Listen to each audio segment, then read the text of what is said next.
Hi guys! Good morning! This is Apple Fell and welcome back to my channel.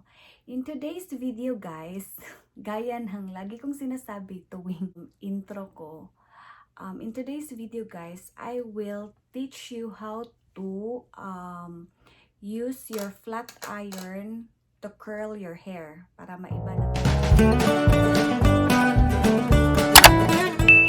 flat iron to curl your hair. And di ba usually yung ibang flat iron guys, yung ano lang, yung parang hindi siya malapad. Pero for me, I am using this flat iron na really flat guys. And yung size o yung width ng plate niya guys is 1.75 centimeter. So, yes, pwede to siyang gamiting pangkulot kahit very wide yung plate. So, yeah, I will teach you guys. I will just share you my own way in doing it kasi I know most of you siguro alam na kung paano magkulot ng hair, but for me this is really different kasi yung width nga ng plate ng planchang to is very wide, and this is usually used for straightening the hair. But for me kasi, if usually nagta-travel kami ng asawa ko, so I'm not bringing a curler with me kasi 'di ba pag nagta-travel tayo, as much as possible we want our things to be yung konti lang nang dadalhin natin para travel friendly siya ba. So ang ginagawa ko is pag gusto ko nang mag-style ng hair ko, kasi usually straight naman yung hair ko, and minsan kasi nagfa-fly away yung dito may yung yung hair ear, yung bumabakat yung buhok ko dyan sa tenga ko guys, kasi lagi kong ginaganyan. So pag ginaganon, mayroong parang na-curl dito. So yan yung mga dito, mostly yung ini-straight ko lang lagi. Tapos sa dulo, kina-curl, ginaganon ko, curve ko guys, ganyan.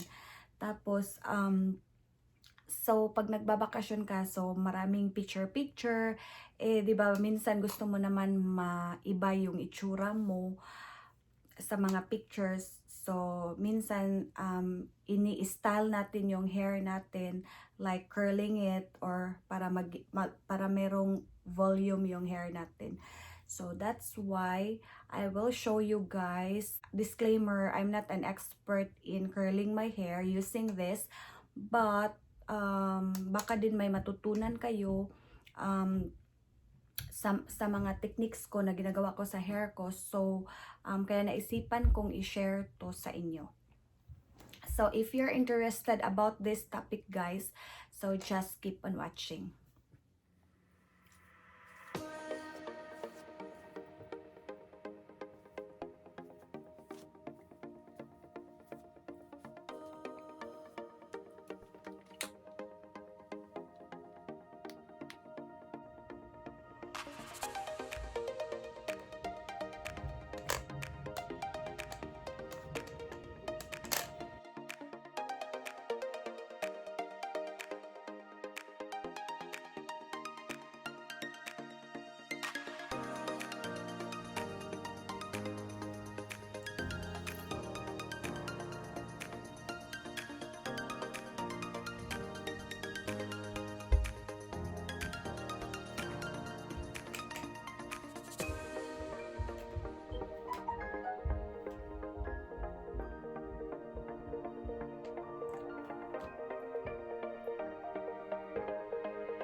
this is my final look guys with my curl kasi gusto ko lang yung mga curl na yung malalaking curl lang. So this is my final look guys. So 'di ba, it's so easy and mabilis lang siya guys. Kung 'di ba pag nagbabakasyon tayo, mabilisan lang yung bihis natin at saka ano, na dapat mabilisan yung kilos natin, especially sa husband ko guys. Ayaw niyang matagal akong nagbibihis, 'di ba? Yung mga lalaki impatient yan sila maghintay sa ating mga babae guys. So this curl is very very applicable kung magta-travel kayo, this kind of curl. Pero maganda naman 'di ba, kahit mabilis ang curlan. It's so nice to look. 'Di ba nag-iba yung itsura ko from just a straight hair, then nilagyan ko ng volume yung hair ko, 'di ba? So, it's like that lang guys, ako magkulot. Always make sure guys na pag nagko-curl kayo ng hair, turn the iron away from your face para yung kulot niya guys palabas, di yung papunta sa face mo kasi yung kulot mababaliktad, pangit yung kulot. So dapat away, pag nag-flip kayo ng iron, away from your face para yung kulot niya maganda. See? Yan lang yung ginagawa ko sa hair ko guys. So if you want to know what is the brand of this hair iron, hair straightener, I will leave the link on the description box below. Nabili ko to siya sa Amazon. Mga na to siya sa akin, matibay talaga to guys kasi since 2018 pa to sa akin. Nag 2 years na siya sa akin since nabili ko siya. So it's really nice. Lagi ko siyang dinadala pag nagbabakasyon kami. So hope you enjoy this video guys and sana may natutunan kayo. If you like this video, please don't forget to give it a thumbs up, and kung hindi pa kayo nag-subscribe sa channel ko, please hit the subscribe button and the notification bell as well para lagi kang notified pag may bago akong upload. Thank you for watching guys. Bye!